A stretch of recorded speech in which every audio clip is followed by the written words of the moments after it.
Now I'd like to invite up onto stage Theo Visser. Theo is the head of growth for Flow in South Africa. And this is all about unlocking hidden revenue, monetizing your audience and tapping into global brand budgets.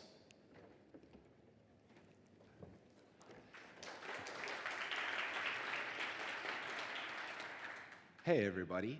So firstly, thank you so much for having me, and what an absolute honor to be here.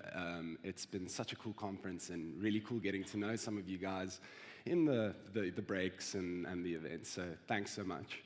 Yeah, so today I come bearing good news, but not news about AI per se, which is a nice break as well, but good news, I suppose.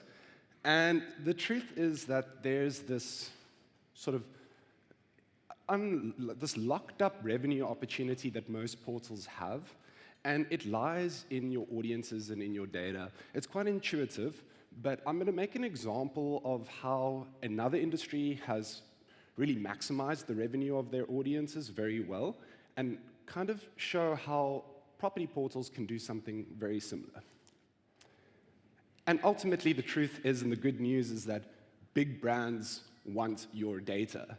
Wouldn't it be incredible if you could take a slice of Coca-Cola's annual Meta and Google budget for advertising for the year, or Nike's, or Adidas, or BMW's? The truth of it is that you can, and they actively are looking for your data, and I'll explain why in a moment. Firstly, what data are they actually looking for at all? The truth of it is first-party data is what they're looking for. Now, I can stand on stage and explain the difference between first-party cookies and third-party cookies, and whether third-party cookies are deprecating or not deprecating, because Google are changing their opinions on it, and then there's... Be that as it may, let's just kind of take a step back and understand what first-party data is. It's essentially the data that's gathered on your portal, right? That happens with, it can be tag-based, it can be sitting in a CDP, it can be inquiry level data, but essentially data that is gathered through the normal operation of the portal, right? And why do they want it? Well, we've been able to gather the following, and you'll note that both AdRoll and Meta are the sources of this. But when first-party data sets are retargeted on Meta, for example, so a specific first-party or custom audience is used in a campaign's retargeting, as opposed to just relying on Meta's normal targeting, like age and geo and its general interest overlays, we've seen that conversion rates on that paid media can increase up to 50%. But more importantly, there's a 10x increase on click-through rate. And there's no magic here. The only reason that this is happening is fundamentally because you're serving more relevant ads to a more relevant audience, and therefore the click-through rate of that ad increases. So let's just talk a little bit about the opportunity. So in 2024, the digital media sort of projected spend holistically, like what brands will spend on digital channels like Google, Meta, TikTok, etc., is around $740 billion. So there's no shortage of advertising budget from major brands. Andy was throwing around $1 billion numbers for advertising budgets too, so there's no shortage. But that's not what I'm here to tell you. I'm not kind of here to say there are these massive budgets available, but more importantly that there's a growing trend and demand for first-party data being used in those digital campaigns. And we've seen this through the proliferation of retail media networks. To that point, there have been 3 rounds of, call it ages or waves of digital marketing. So the first round was search, led by Google. It took 14 years for Google to build a $30 billion advertising business. You can see on the timeline. Then Mark Zuckerberg and co. cook up a little company in their dorm room called Facebook, and that quickly changes into a mega advertising business. And in 11 years, they build a $30 billion advertising business in social space. And now we're on to the third wave. And the third wave is the proliferation of retail media networks.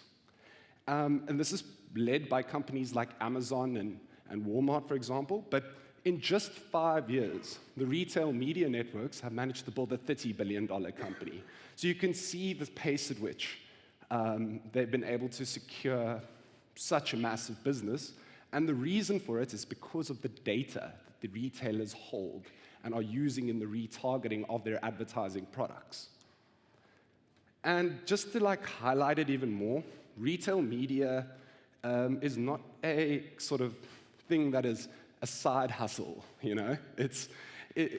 every one of the top 10 retailers in the US, every single one of them have established a proper retail media network ad business that makes their first-party data available to various suppliers and brands to retarget.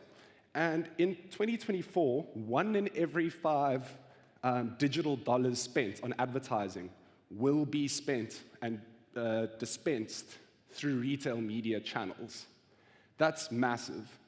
And the reason why so much money is being channeled into this digital effort or this advertising effort is, again, because of the relevance of the audiences, the power of the audiences that the retailers hold to be able to retarget with more relevant performing advertising. We kind of have taken a step back from it. If I recall from yesterday, PropTechs had a take on the bridge to retailers, it being a more integrated commerce experience where you could engage with a property listing as well as potential other furniture, etc., in that single view. My view is a little different, and I'll get there in a moment. But we take a step back and don't see this as just a retail media opportunity, but truly a commerce media opportunity. Basically, any platform that has users and some sort of supply and rich data is a potential commerce media network and a data ecosystem that can be monetized in a very similar way. Some examples of a traditional retailer as well as a non-traditional retailer that's, or let's call it commerce media business that's done quite well. So Walmart Connect is basically Walmart's off-site advertising product. So if you are a brand that sells and supplies into Walmart, you might use Walmart Connect to find frequent buyers of tools to show your ladder promotion, just for example, and retarget frequent tool buyers off-site with your ladder promotion, driving more traffic to the e-commerce environments within Walmart.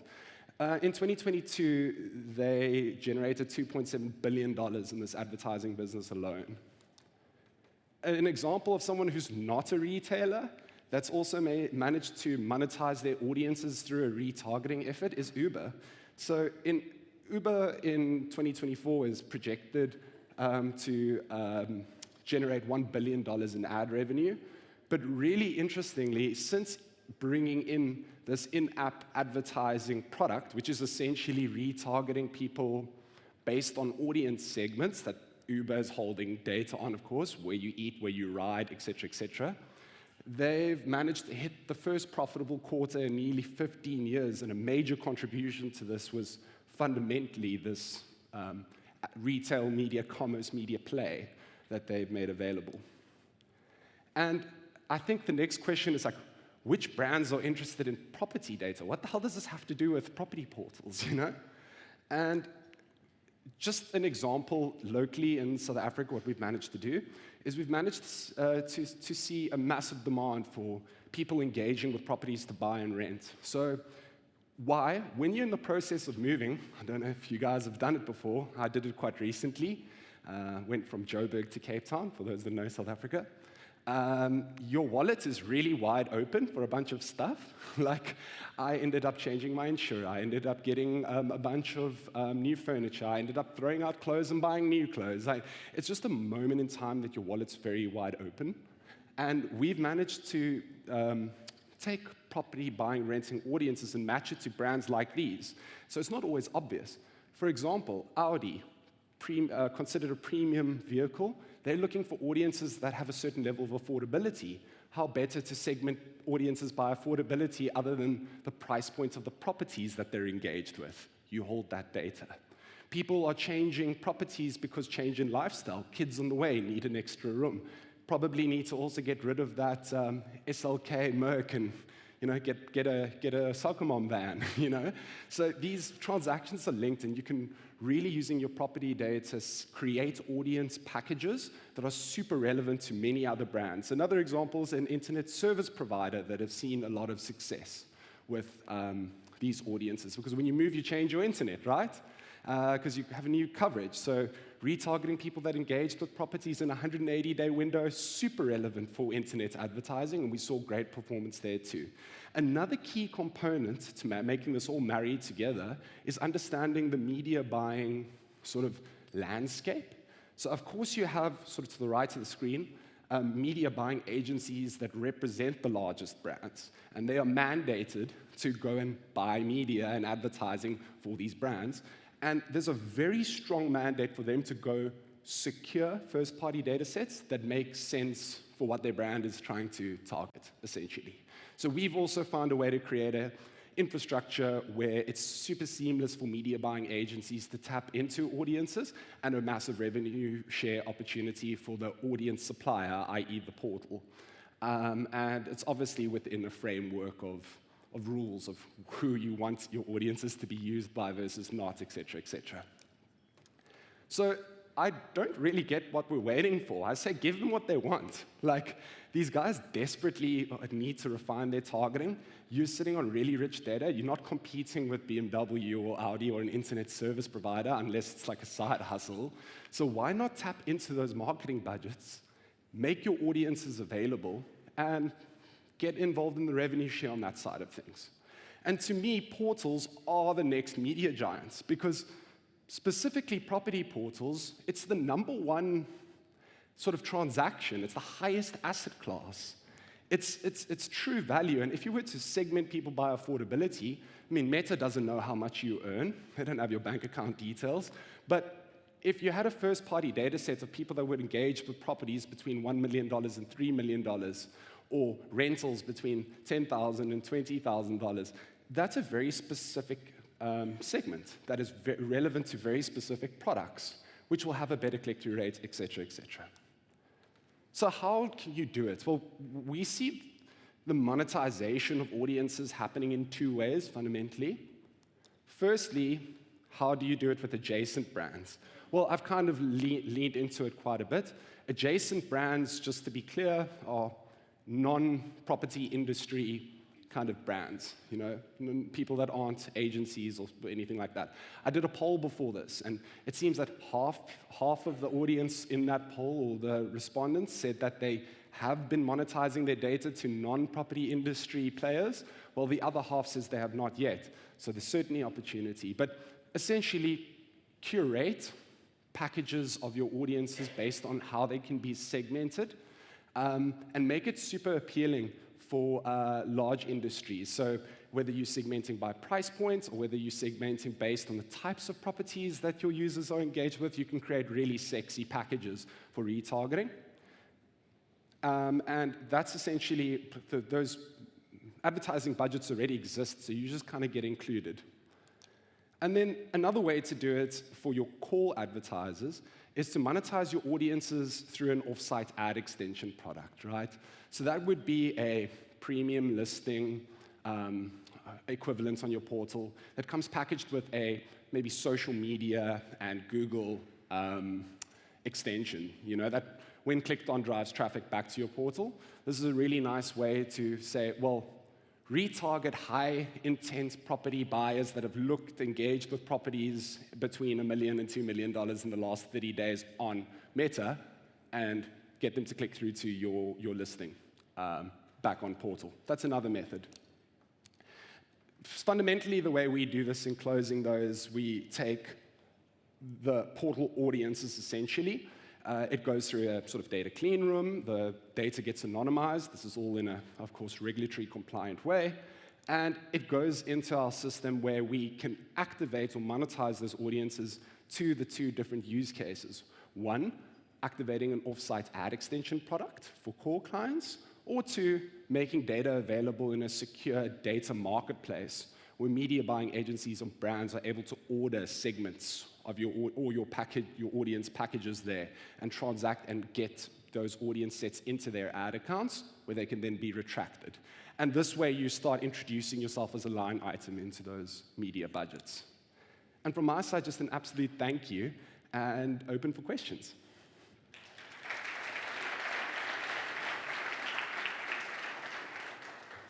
Theo, thanks very much. Got a couple of questions. We're going to bring them up here. How much control do portals get when they implement your product? That's a great question. So absolute control. So of course, any portal will have rules of engagement of like where they would like their audiences to be retargeted versus not. I mean, I would imagine that everything in the adjacent space, so like insurers or automotive or internet service providers, it would be okay with, but we allow absolute autonomy to the portals to set the rules of engagement. Okay, next question is, what is the ballpark revenue potential for every 1 million unique visitors in a portal? That is an excellent question. So I would say it depends on, so every 1 million unique visitors, well, firstly, you have to understand that audiences can be priced using a CPM model, for those marketing people that are familiar. And the CPM pricing that you put to each 1,000 user is directly a proportion to the quality of that audience. So for example, an audience of people that are engaged with properties above $5 million may be sold at a higher CPM rate potentially than those inquiring on lower value properties. So there's a lot of variables, and it's difficult to kind of pull out a round figure number, but I'm happy to have a conversation to get more of your like regional sort of specific requirements and give you a ballpark figure, because I need a little bit more detail about, you know, your audiences and where you operate to give you that sort of ballpark figure. Super last question. How likely is it that you will sell the behavioral data of the agents scrolling through your portal? How do you divide them from the real customer? How do you work? Oh, yeah, that's right. So how do you work out it's an agent looking at the site versus a real customer looking at the site? Yeah, I think it would depend on the activities that are taken on the portal itself. So obviously, you can have tags and events that fire based on inquiries, right? That's the ultimate first-party data versus someone who's scrolled through an IP address that's like scrolled through multiple different properties, et cetera, et cetera. So I would segment it based on the level of action that's been taken on portals. But to be honest, it doesn't really matter. Brands don't care. This is an audience of people that have engaged with properties. Okay, Theo, thank you very much for talking about what Flow does. Thank you so much. Thank you for having me. Thank you very much. Thank you.